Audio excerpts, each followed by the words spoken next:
Hey everyone, welcome to This Explainer.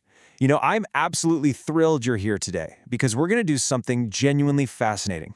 We've all been there, right? You turn on the auto-generated captions on a clip, and boom, you're hit with this bizarre, hilarious, and totally confusing word salad. Normally, you just turn them off and move on. But today we're putting on our narrative detective hats. We're digging into a wildly fragmented auto-generated transcript from a Bengali fairy tale clip called Princess Minute. Now, the source material here is incredibly sparse. It's literally full of digital static, bizarre repetitions, and punctuation that makes no sense. But by looking really closely at the pieces we actually do have, we're going to decode the noise. We're going to sift through the errors and uncover the hidden story buried right inside. Okay, let's dive into this. The big question is, can we actually take this absolute jumble of digital noise and build a coherent, vivid story out of it? It sounds kind of impossible, right? Usually, when you see a wall of broken text, your first instinct is to just toss the whole thing out. But honestly, the magic is so often hiding in those chaotic little details. We're going to treat this transcript puzzle like a literal forensic crime scene. Every single garbled word, that is a potential clue left behind. And by carefully lifting these textual fingerprints, we're going to turn a handful of broken words into a beautifully structured, dynamic narrative. It's just a fantastic exercise in deduction. Section 1. The Princess Minute Mystery, a fragmented fairy tale. So here's the raw, unedited text straight from the source. It reads, "Oh, wow, princess. For a carpet. Hello." I know, when you first hear that, it just sounds like complete gibberish. It's like the AI making these captions just threw its hands up and quit. This is the exact textual static and auto-caption error loop we're dealing with before we start our forensic breakdown. This kind of thing usually happens when software totally panics over overlapping audio, sudden background noises, or complex language shifts. But hey, we aren't going to let that noise distract us. We're going to break this down methodically. Because buried right inside these digital glitches, these seemingly random blips of confusion, are the actual foundational building blocks of a royal fairy tale, just waiting to be put back together. It all kicks off right at the beginning of the transcript with the words Rajkumari Minute. Now, Rajkumari is the Bengali word for princess. And guys, this is absolutely crucial. This single, accurately transcribed word acts as our entire narrative anchor. Right out of the gate, it slices through all that digital confusion and firmly establishes that we're in the royalty genre. Without this one specific word, we could be looking at literally anything. A weird sci-fi glitch, some random daily vlog, who knows? But Rajkumari immediately sets the stage. It tells us we're dealing with high stakes, formal titles, and classic fairy tale dynamics. It essentially gives us the lens we need to interpret the rest of the gibberish.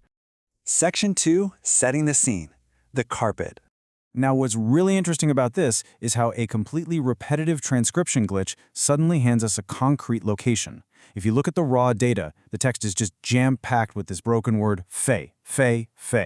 Normally, that just means the software is struggling with some persistent background noise, like wind, or maybe tripping over a word repeatedly spoken in another language. It's just a wall of static.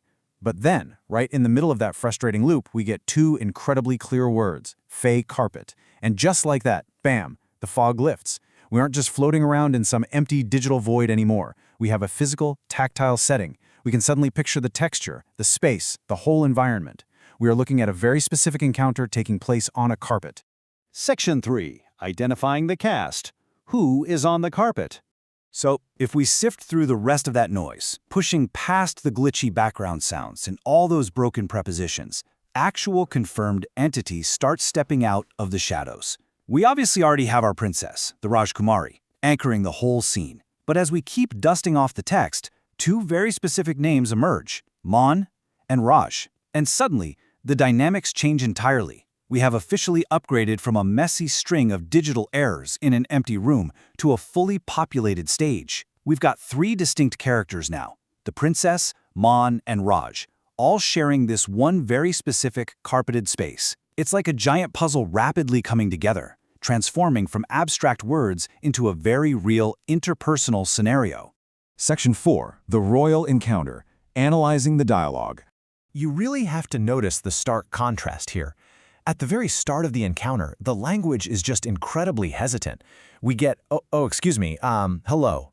It's this super awkward, polite little greeting. Honestly, it's exactly the kind of startled apology you'd mumble if you accidentally bumped into a total stranger, especially a royal one, right? You can literally hear the nervous fumbling in those words. But then, look at what happens next in the data. The tone takes this wild, abrupt shift. Suddenly, we're seeing phrases like, "Hello, sweetheart." I mean, wow. The social dynamic pivots instantly from this tense, polite hesitation straight into a highly familiar, deeply affectionate exchange. That is a massive leap in relationship status, and it happens in a matter of seconds. Because this is the exact moment the ice is completely broken. Right here in the text, we get the pivotal exchange, "I'm Mon, hi Raj." Amidst all that digital confusion and awkward stumbling around, clear introductions are finally made. And this brilliantly illustrates the real turning point of our reconstructed story. The disjointed puzzle pieces just snap together perfectly. The characters recognize each other, identities get confirmed, and all the tension from that initial "excuse me" just completely dissolves into a warm, established relationship. It's basically the emotional climax of our tiny, one-minute transcript captured perfectly in a simple little greeting. So, the crucial point is that we've taken what initially looked like absolute nonsense, and we've distilled it into a single, clean narrative event. A princess standing on a carpet meets Mon and Raj. And what begins as this awkward, startled introduction transforms, almost instantly, into a deeply familiar, affectionate exchange between the three of them. By playing narrative detective, we didn't just correct a few errors. We successfully bypassed all that static to reveal a complete, structured scene. We literally pulled a beginning, a middle, and an emotional resolution right out of sheer digital chaos. Which brings us to our final thought. Think about it. We pulled a rich character dynamic, a physical setting, and a clear narrative progression out of just one highly corrupted minute of text. It's genuinely remarkable when you step back and look at it.